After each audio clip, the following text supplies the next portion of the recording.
why he got promoted to lieutenant. Yes, my name is Mike Persley. First of all, I'm shy. I don't do well in front of crowds, but they know that's a joke, and they know that's a lie. I am from Albany, Georgia. Born and raised here. Grew up on the east side of town. Graduated from Darty in 1989, and I thought I wanted to leave Albany.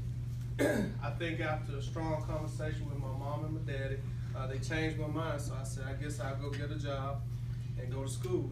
First place I worked at was Hardee's, and after 6 months of flipping hamburgers, I figured I had to go to school. So, went through Darton, did Troy State and University of Phoenix, and here I am. But all along, I wanted to be a police officer. Why? I grew up watching Chips. I grew up watching The Blue Knight, Police Story, all those shows my dad did on. That's what I love to do. So when the opportunity came for me to become a police officer, I was ecstatic. And jokingly, I said 22 years ago, one day, you know what, I'm gonna be a chief. Well, that was a big joke. Well, let me tell you this, be careful what you joke about, because one day it will come true. So, I would tell you when they say that I'm from Albany, yes, you can actually say that I am from here, born and raised here.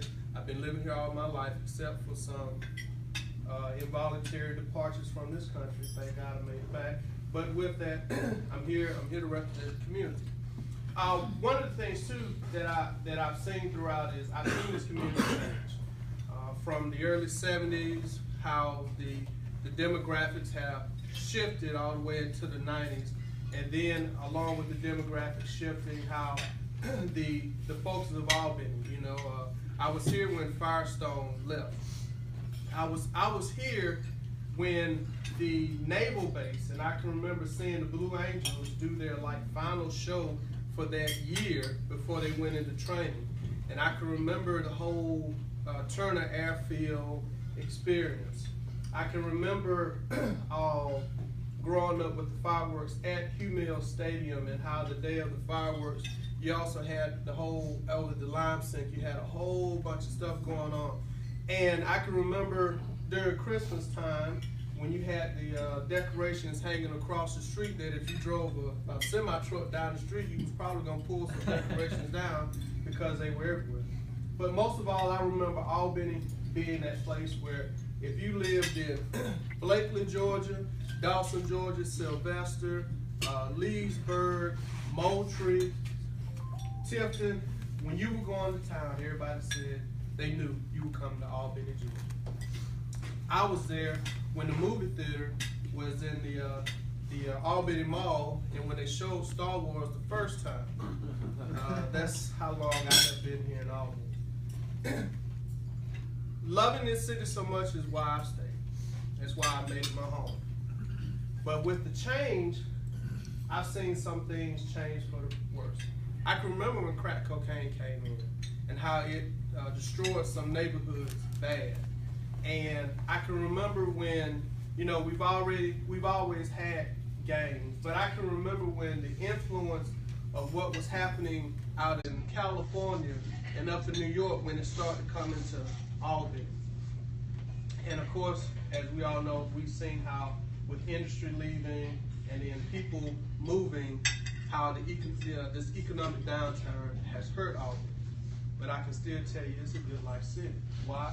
Because we have people who live here who are committed to the community. They're committed to giving back to the community. So for my biggest focus while I'm the chief is that how can we make sure that not just partnering with the community, we already always partner with the community, but how can we aid and bring in other people to help bring this community back to where it wants to be. I want Albany to be seen as that regional hub that it is, especially for law enforcement. I'm opening up my doors to other agencies around here that if it costs too much to go somewhere to get training, and I can offer the same training, come here. I don't think it costs me just gas money. Our doors are open. And that is working out great because I want us to be seen as a resource. But that's to our external. But to our internal, the people who live and work here in Albany, Darty County every day, and even people who, if you're from in the metro outlying parts, that's fine. You're still part of Albany. how can we make this a better place? The one reason that I believe you haven't seen a Ferguson happen here, a Baltimore happen here, Cleveland, Chicago, New York, wherever, issues they're having across Albuquerque, New Mexico. The reason you're seeing that on the news and you're not seeing it here is because the police, it's the community and the community police. The community is involved. And I want to keep it that way.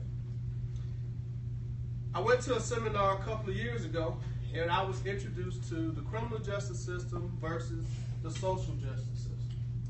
Now my wife, she's in law enforcement also. She is the coordinating chief for the Department of Community Supervision. Basically, the governor decided he's going to combine probation and parole. So she went from being the chief probation officer to now she's over probation and parole for Albany and Dougherty County. So I put him in jail, she supervises. And that's been working for, we've been married. This March would be 17 years. So we've been doing that for 17 years. Now, with that, criminal justice, we go out there, we lock them up. The courts find them guilty or not guilty, but they find them guilty, fine. And then they go off to corrections. Correction houses them, and they supervise them. Well, that's what we're used to. And we're used to because we have a broken social justice system.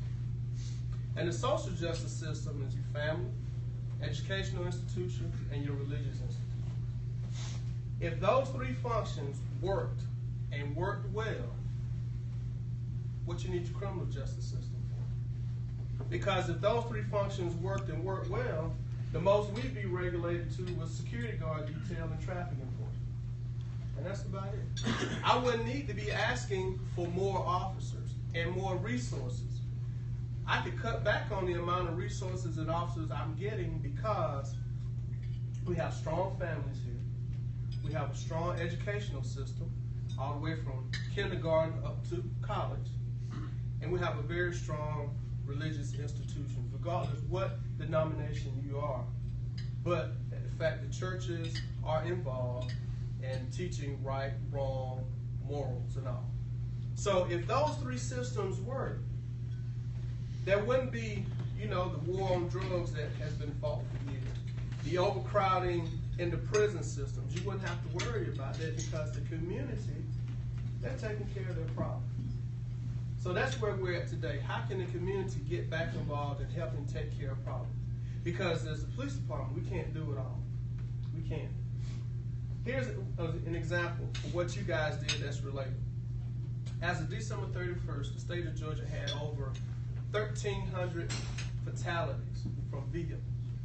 That's 200 more, 200 more than 2014.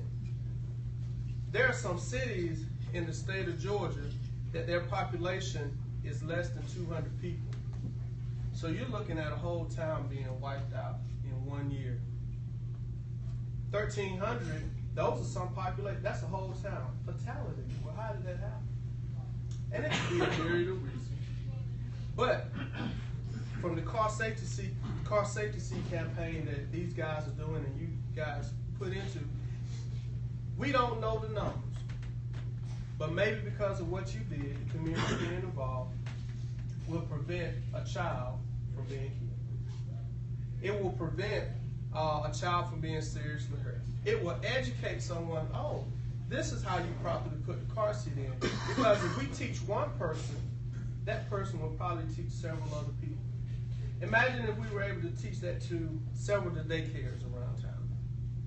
And every time a parent comes in, they bring their child, that daycare worker can go out there and they can check their car seat, make sure it's installed properly. See how just what you put in can help influence something awesome.